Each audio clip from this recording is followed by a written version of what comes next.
जय भीम। मैं अर्जुन सिंह को संसद भवन से निकालकर सड़क पर ला खड़ा करूंगा। जी हां साथियों, अर्जुन सिंह कोई मामूली इंसान नहीं, 1982 में मध्य प्रदेश के मुख्यमंत्री रहे। ये शब्द मेरे नहीं है। जय भीम, आपका स्वागत है सामाजिक परिवर्तन की पाठशाला के एपिसोड 3 में। और आज हम बात करेंगे कि मान्यवर कांशीराम साहब ने ये शब्द क्यों कहे, आखिर क्या जरूरत आन पड़ी। साथियों, अर्जुन सिंह 1982 में जब मध्य प्रदेश के मुख्यमंत्री थे, तब कहीं ना कहीं उनकी मान्यवर कांशीराम साहब से कुछ नजदीकियां भी नहीं।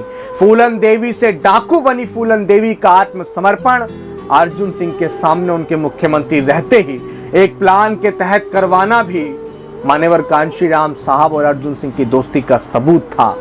हालांकि फूलन देवी के ऊपर सभी मुकदमे उत्तर प्रदेश में दर्ज थे और उस वक्त उत्तर प्रदेश के मुख्यमंत्री तत्कालीन मुख्यमंत्री एनडी तिवारी थे। साथियों, अर्जुन सिंह हालांकि जाति से ठाकुर थे और तिवारी एक ब्राह्मण, लेकिन तिवारी के मुकाबले मान्यवर कांशीराम साहब अर्जुन सिंह को एक नरमदिल इंसान मानते थे। साथियों, जब 1986 में मान्यवर कांशीराम साहब के विरोधियों ने तत्कालीन प्रधानमंत्री राजीव गांधी के इशारे पर धोखे से बामसेफ को रजिस्टर करवा लिया था, तभी उनकी रडार पर अर्जुन सिंह भी आ गए थे, क्योंकि अर्जुन सिंह का धोखाधड़ी करके बामसेफ को रजिस्टर्ड करवाने में पूरा हाथ था और मान्यवर कांशीराम साहब को इस बात की खबर लग गई थी। साथियों, दरअसल अर्जुन सिंह राज्यपाल के रूप में केंद्र के एजेंट भी थे और मान्यवर कांशीराम साहब अर्जुन सिंह को हर हाल में सबक सिखाना चाहते थे। साथियों, तत्कालीन प्रधानमंत्री नरसिम्हा राव की सरकार में अर्जुन सिंह नंबर 2 पर रहे और प्रधानमंत्री नरसिम्हा राव और मान्यवर कांशीराम साहब की राजनीतिक दोस्ती को सभी जानते थे। उस दोस्ती से सभी भली भांति वाकिफ भी थे।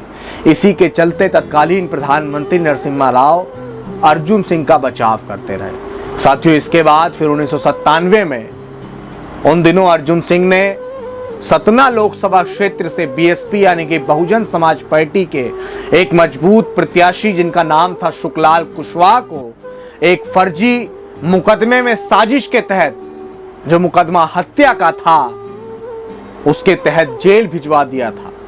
और अर्जुन सिंह से मान्यवर कांशीराम साहब तो पहले ही खफा थे। अर्जुन सिंह को मान्यवर कांशीराम साहब पहले ही सबक सिखाना चाहते थे, लेकिन अर्जुन सिंह ने यह बहुत बड़ी गलती कर दी थी कि बहुजन समाज पार्टी के मजबूत प्रत्याशी मान्यवर कांशीराम साहब के करीब रहे एक नेता को फर्जी मुकदमे में जेल भिजवा दिया, जिनका नाम था शुक्लाल कुशवाहा। साथियों, मान्यवर कांशीराम साहब अर्जुन सिंह से और खफा हो गए और इस घटना ने मान्यवर कांशीराम साहब के दिल में अर्जुन सिंह से बदला लेने के लिए और भी ज्वाला भड़का दी और मान्यवर कांशीराम साहब अगला पिछला सारा हिसाब चुकता करने के लिए सरेआम इस बात को कह गए कि अर्जुन सिंह, जो सतना लोकसभा सीट से चुनाव लड़ने की तैयारी कर रहा था, कि अर्जुन सिंह, मैं तुझे संसद भवन से निकालकर सड़क पर ला खड़ा करूंगा और जब तक मैं तुझे संसद भवन से निकालकर सड़क पर नहीं ला दूंगा, मैं चैन से नहीं बैठूंगा, मैं चैन की सांस नहीं लूंगा।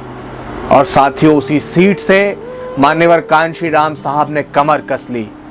मान्यवर कांशीराम साहब ने शुक्लाल कुशवाहा को उसी सीट से टिकट देकर चुनाव लड़वाया। मान्यवर कांशीराम साहब ने खुद ही रणनीति बनाई, खूब प्रचार हुआ।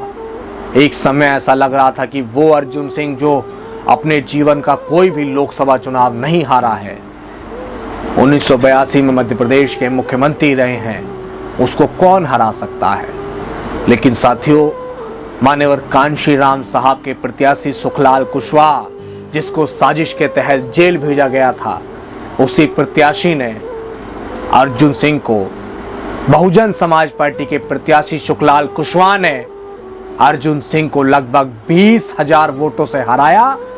और मान्यवर कांशीराम साहब ने जो बात कही थी, उस बात को मान्यवर कांशीराम साहब ने साबित भी किया कि आज वर्तमान समय में मान्यवर कांशीराम साहब जैसा नेता कोई है, कि मान्यवर कांशीराम साहब ने एक मुख्यमंत्री को ये चैलेंज दिया कि मैं तुझे संसद भवन से निकालकर सड़क पर ला खड़ा करूंगा। साथियों, आज वही मान्यवर कांशीराम साहब बीते लोकसभा के चुनावों में उन्हीं मान्यवर कांशीराम साहब के आंदोलन का क्या हश्र हुआ है।